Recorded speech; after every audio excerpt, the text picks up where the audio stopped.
자, 오늘 드리는 말씀 공중의 새와 들의 백합화에 대한 말씀 때문에 앞뒤에 있는 말씀을 전체로 우리가 읽었습니다. 자, 25절에 그랬습니다. 목숨을 위하여 무엇을 먹을까 무엇을 마실까 몸을 위하여 무엇을 입을까 염려하지 말라. 목숨이 음식보다 중하지 아니하며 몸이 의복보다 중하지 아니하냐, 그렇게 말씀합니다. 자, 여기서 그 염려하지 말라 하는 그 하지 말라로 쓰여진 헬라어는요, 문법으로는 아주 매우 시급하면서 단호한 명령을 얘기하는 겁니다. 예를 들면 이런 겁니다. 총을 들고 상대방을 쏘려고 할 때 옆에 있는 사람이 고함을 지릅니다. 그 총 안 내려놔? 안 내려놔? 만일 그 총 안 내려놓으면 내가 당장 너를 쏴 죽일 거야. 당장 그 손에 총 내려놔. 얼마나 급한 얘기입니까? 이 사람은 상대방을 쏘려고 하는데 옆에 사람이 그 총 안 내려놔? 그 총 안 내려놔. 얼마나 아주 단호하면서 아주 시간적으로 다급하면서 아주 얼마나 무서운 명령입니까? 당장 내려놓지 않으면 옆에서 쏘겠다는 거죠. 마찬가지입니다. 염려하지 말라, 뭐뭐하지 말라고 할 때 주님이 주시는 이 헬라어에 뭐뭐하지 말라고 하는 말은 아주 매우 시급하면서 아주 단호한 명령입니다. 그래서 이걸 우리말로 좀 쉽게 풀면 지금 당장 염려하는 걸 내려놔라.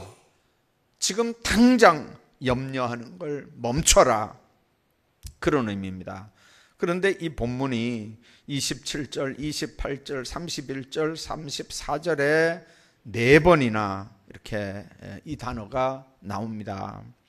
그래서 이 밀리메나토라고 되어 있는 단어인데요, 이 밀리메나토, 염려하지 말라고 하는 이 염려라고 하는 말이 이제 분열된다는 거거든요. 마음이 하나님 앞에서 마음이 하나로 모아지지 않고 분열되는 거예요.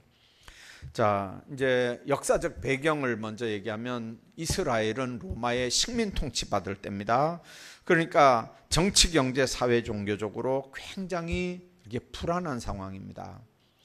우리나라가 오늘인가요?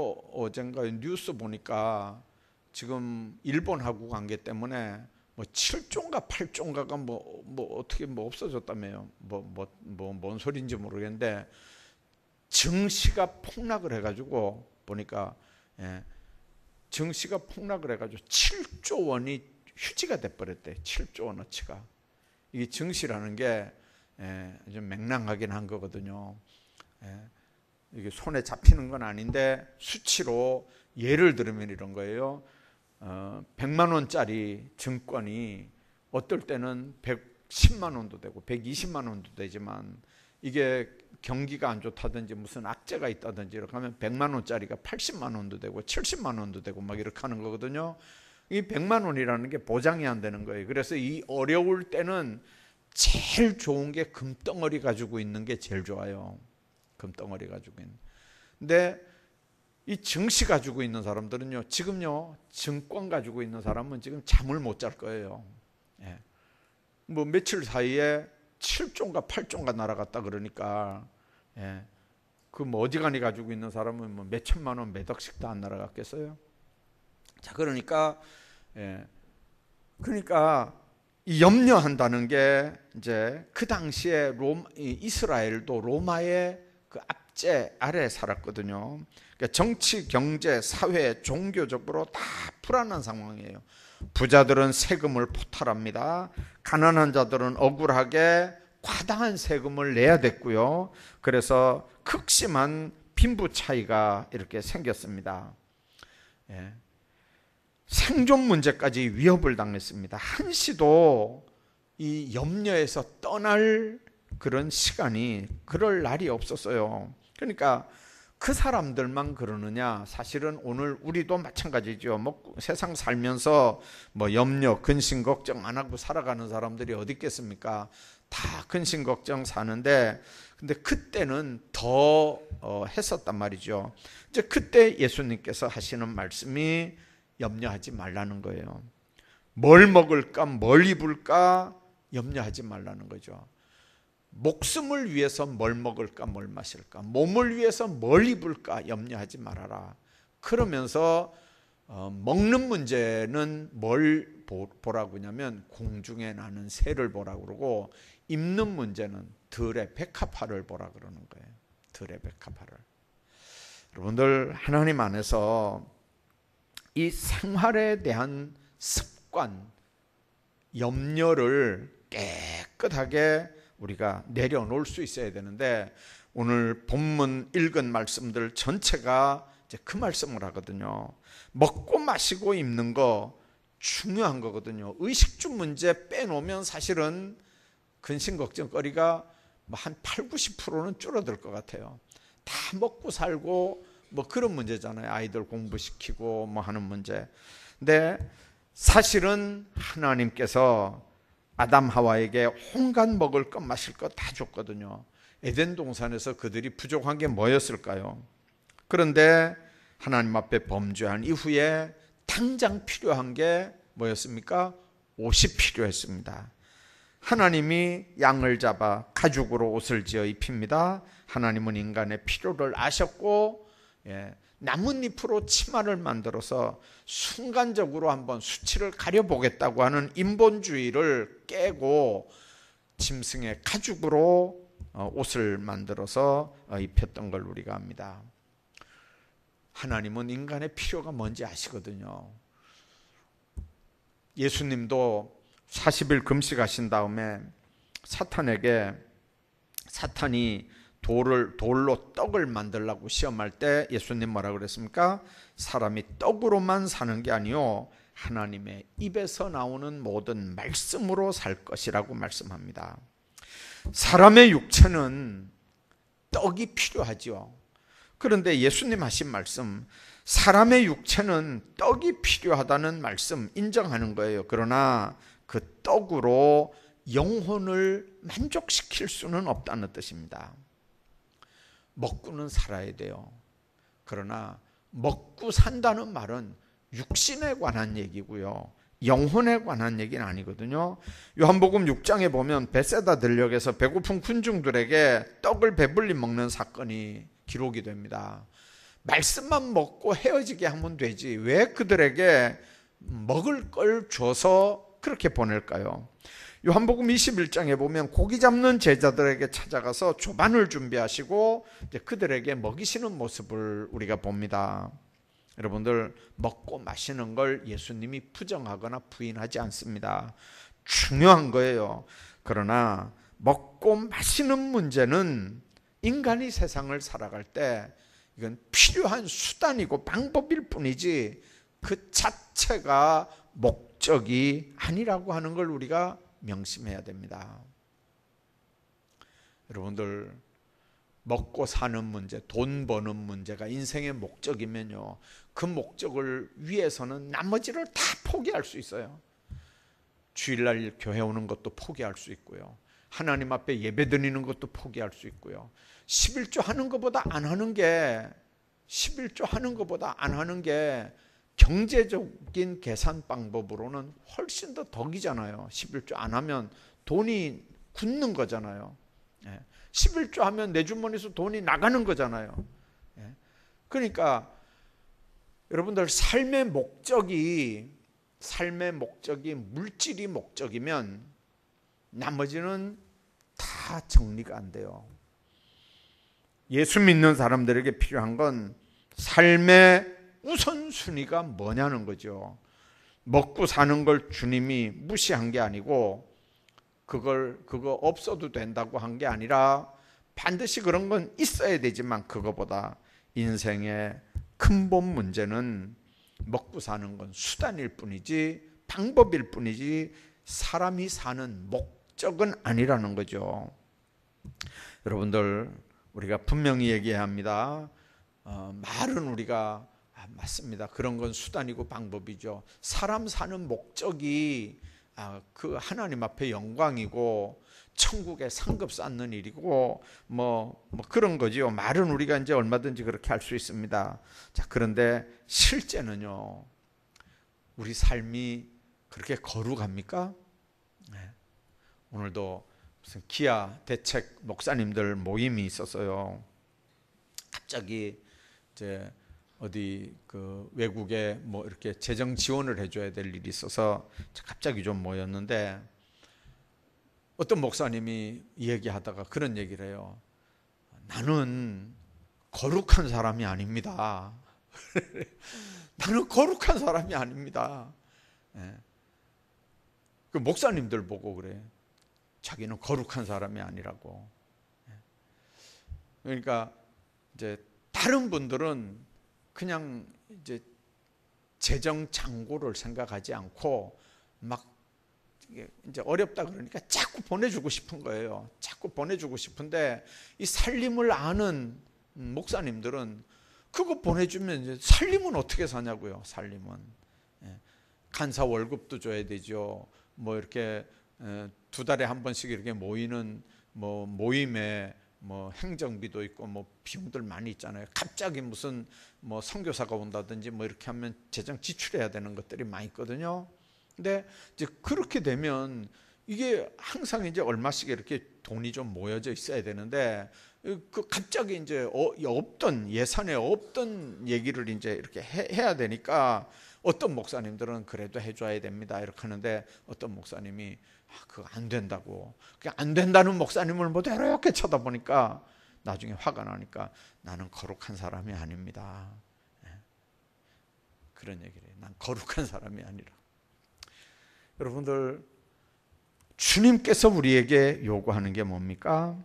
예수님은 하나님 안에서 하나님의 백성들이 어떤 삶을 사느냐, 우리가 추구하는 걸 수단 방법으로 하느냐, 삶의 목적으로 하느냐를 유심히 보고 계셔요. 듣고 계셔요. 그래서 우리가 똑같이 신앙생활을 해도요, 그 사람이 추구하는 게 뭐냐에 따라서, 똑같이 추구하는 거라도 그게 목적이냐 방법이냐에 따라서 삶의 자세가 전혀 달라져요. 그리고 돈 필요 안 한 사람 있나요? 제가 신학교 다닐 때요, 그러니까 거기가 교단이 어디죠? 하여튼 어느 교단에 그 교장, 그러니까 요즘 같으면 이제 신학대학이니까 총장이에요. 그분이 뭐라 그랬냐면요, 자기는 하나님을 제일 사랑하고 두 번째는 돈을 사랑한다 그랬어요. 그 신학생들이 에이 막 이렇게 하니까 이제 그분 하는 얘기가 뭐냐면, 나는 하나님을 너무 사랑하기 때문에 하나님 사랑하는 일을 실천하기 위해서는요, 돈이 너무 필요하다는 거예요. 돈이. 해외에서 온 선교사들 얘기 들어보면 그냥 한국은행 가서 그냥 이렇게 사인하고 돈 이렇게 가져올 수 있으면 그 쌓여 있는 돈 다 갖다가 선교사들을 줘가지고 뭐 하고 싶은 거 좀 다 해주고 싶다는 거죠. 그러니까 하나님을 제일 사랑하고 두 번째는 그 일을 위해서 자기는 돈을 사랑한대요. 지금도 안 잊어버려져요, 그게요. 뭐 지금 다 돌아가셨을 거예요, 그 나이 됐으면. 근데 여러분들, 우리가 한번 생각해 봐봐요. 먹고 잘 살기 위해서 돈이 필요하다면 그거는 해당이 안 되는 얘기고요. 정말 그 돈이 왜 필요하냐면, 아까 얘기한 것처럼 하나님의 나라를 위해서, 하나님의 사업을 위해서, 하나님의 영광을 위해서 그 돈이 그렇게 필요한 삶이라면 그 사람에게는 돈이 목표가 아니고요, 수단 방법일 뿐이에요. 주님 안에서 우리 삶은 하나님 나라가 목표고 천국이 목표고 하나님 일하는 게 목표고 한 영혼 구원하는 게 목표인 줄로 믿습니다. 그게 목표라면 그 목표를 위해서 여러분들 커피 한 잔에 5,000원씩 하잖아요. 막 사 먹으면 안 돼요. 진짜예요. 오늘도 그 목사님들 모임에 가니까 그런 얘기예요. 우리 하루에 커피 한 잔 안 마시면 5,000원, 한 달에 아무리 안 마셔도 10잔은 안 마시겠냐. 그러니까 우리 5만 원씩 내가지고 커피 안 마신다고 생각하고 5만 원씩 내가지고 이거 좀 여기 모인 사람이라도 좀 보내주자. 한 잔에 5,000원씩 하는 커피 10번만 안 마신다고 생각하고 5만 원씩 해가지고 보내주자는 거예요. 여러분들 가만히 한번 생각해 봐봐요. 그래서 우리가 하나님 안에서 살 때 우리가 똑같이 물질이 다 중요하잖아요. 돈이 다 필요한 사람들이잖아요. 그러나 우리가 그거보다 더 중요한 게 목숨이고 그거보다 더 중요한 게 생명이라는 거예요.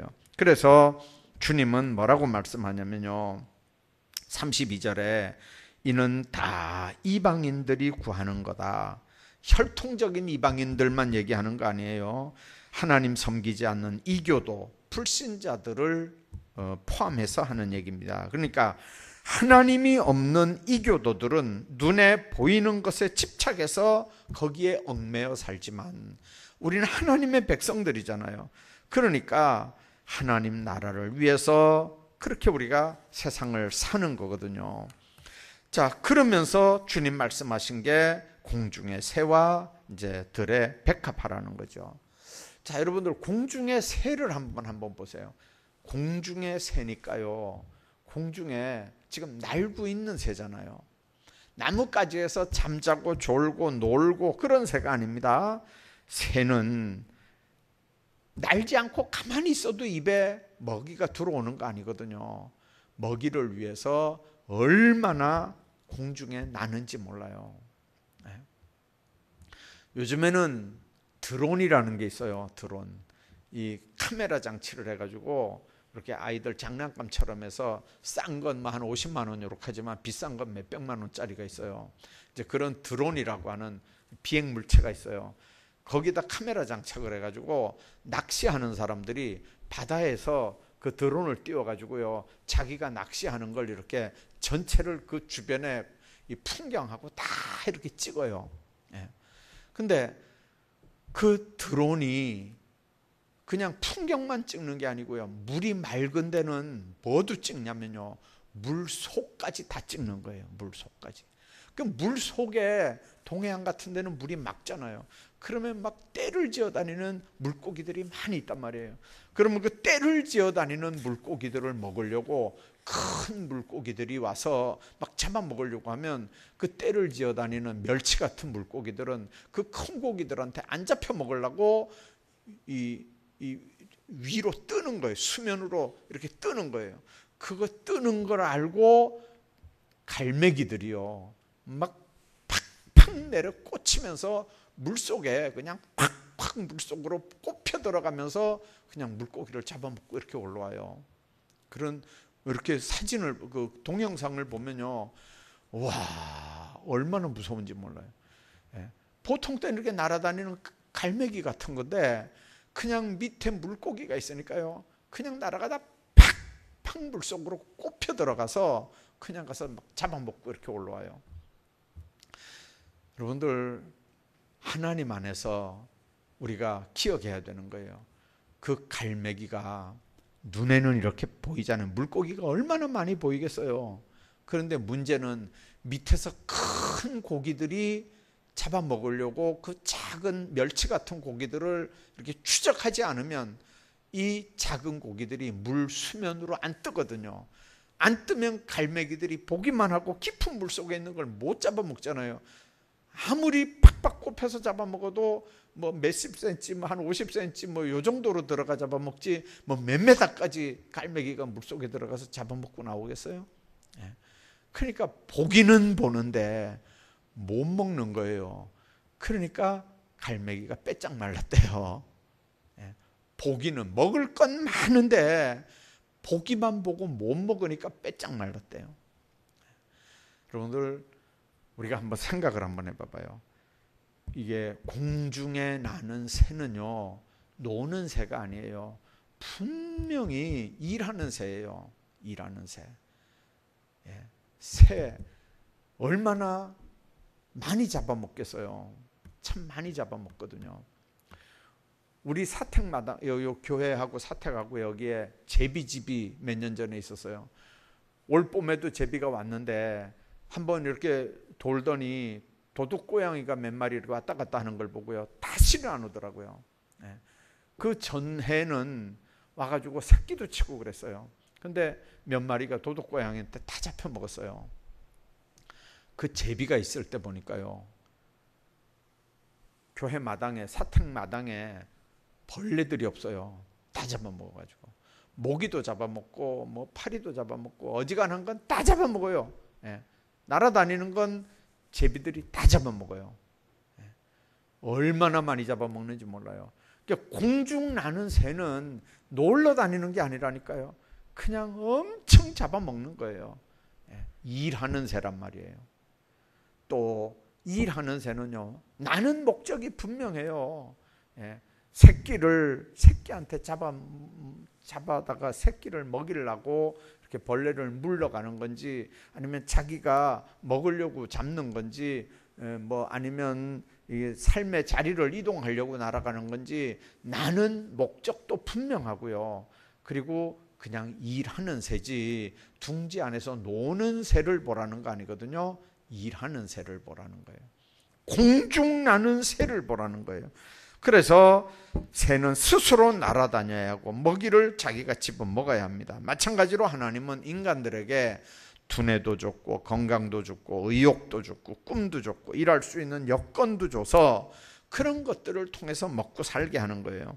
하나님의 방법은 절대로 불로소득이나 게으른 걸 용납하지 않거든요. 땀 흘리고 일하라는 거예요. 땀 흘리고 일하라. 그러니까 땀 흘리고 일하지 않으면서 먹고 살려고 하는 거, 하나님이 그걸 용서하지 않는 거예요. 그 다음에 두 번째는 들의 백합화를 보라는 거죠. 백합화가 어떻게 자라는가 보라는 거죠. 수고도 안 하고 길쌈도 하지 않는다는 거죠. 인간들은 수고해야 되잖아요. 인간들은 길쌈을 해야 되잖아요. 그래서 배를 만들고 배를 만들어서 이렇게 디자인을 해서 옷을 만들잖아요.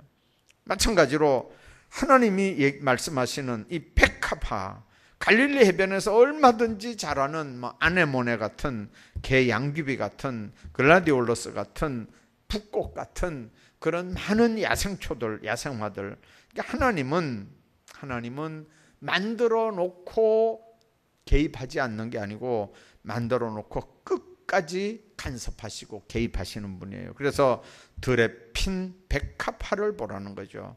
누가 그 백합화 하나를 위해서 걸음을 주고 길쌈을 매는 사람 없어도 하나님께서 때가 되면 싹이 나오게 하고, 때가 되면 꽃이 피게 하고, 때가 되면 열매 맺게 하고, 다 하나님께서 그렇게 한다는 거죠.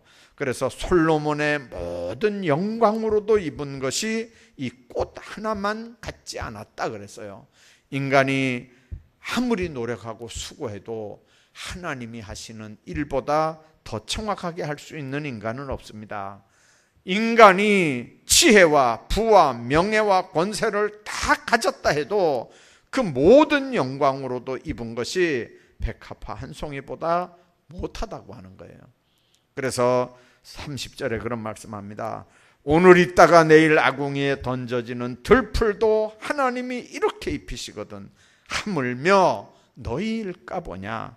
하물며 들의 백합화도 그렇게 입히시고 공중의 새도 그렇게 먹이시는데 하물며 하나님의 자녀들을 먹이지 않겠느냐, 그 말입니다.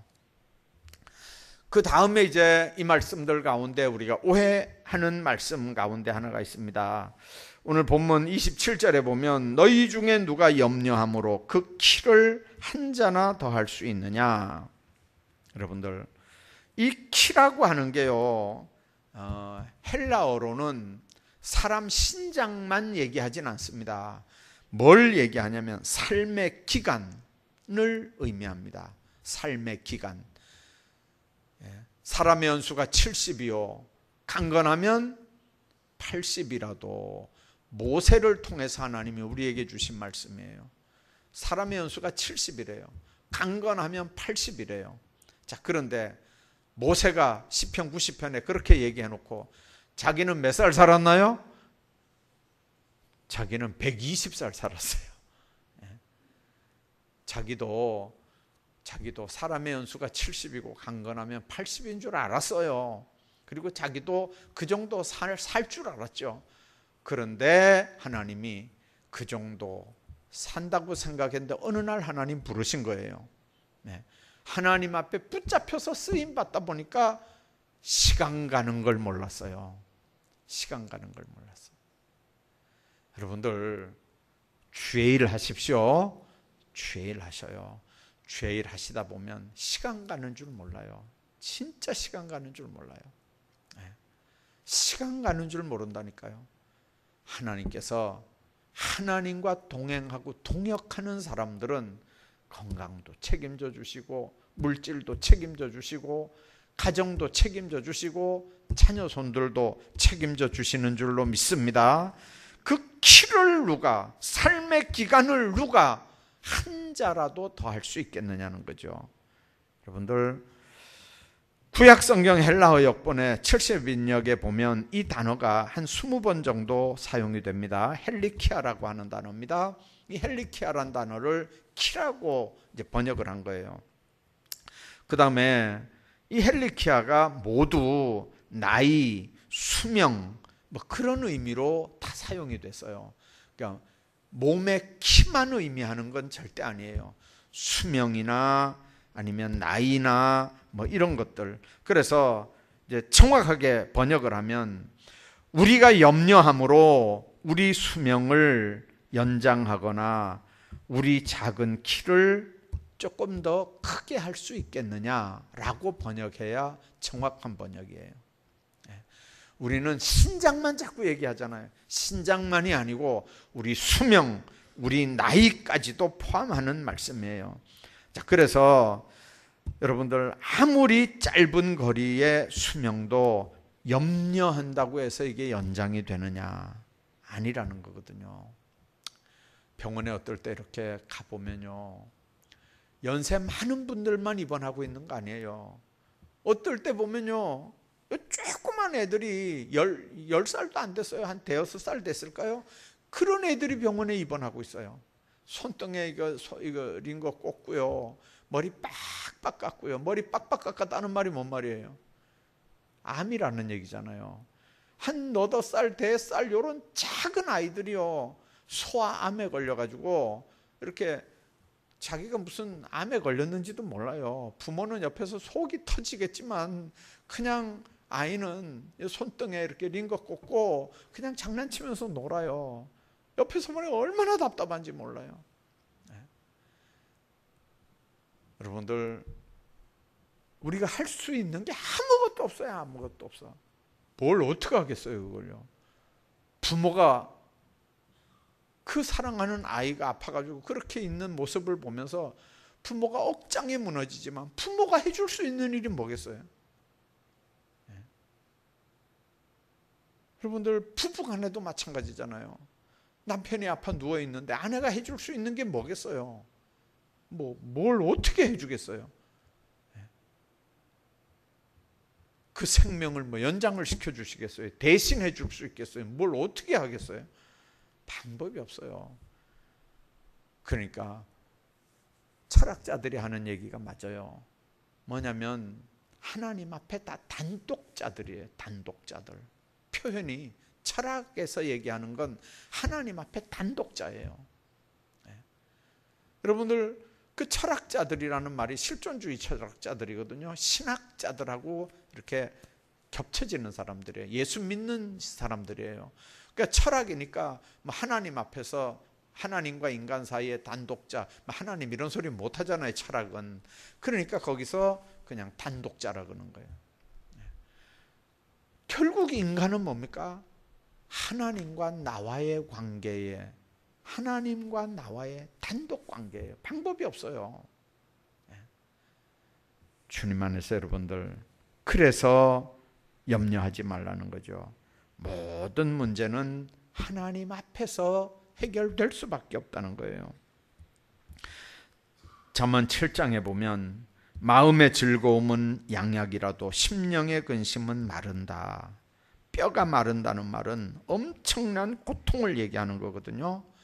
하나님 앞에 제한되어 있는 삶 살 때 하나님 앞에 감사하면서 그저 하나님 앞에 영광 돌리는 복된 삶 살라는 거죠. 우리가 성경에 보면 하나님이 우리에게 감당하지 못할 일은 주지 않는다 그랬어요. 또 고린도전서 10장에 보면 사람이 감당할 시험 밖에는 너희에게 당한 것이 없나니 오직 하나님은 미쁘사 너희가 감당치 못할 시험 당함을 허락하지 않고 시험 당할 즈음에 또한 피할 길을 내사 너희로 능히 감당하게 하신다. 그렇게 말씀하거든요. 모든 걸 하나님 앞에 맡기고 사는 거예요. 빌립보 4장에 보면 아무것도 염려하지 말고 오직 모든 일에 기도와 간구로 너희 구할 것을 감사함으로 하나님께 아뢰라. 그리하면 모든 지각에 뛰어난 하나님의 평강이 그리스도 예수 안에서 너희 마음과 생각을 지키시리라. 그렇게 말씀합니다. 하나님께서 우리 마음과 생각을 지키시면서 주님 안에서 우리 모든 것들을 책임지는 복된 삶 사시기를 주의 이름으로 축원합니다.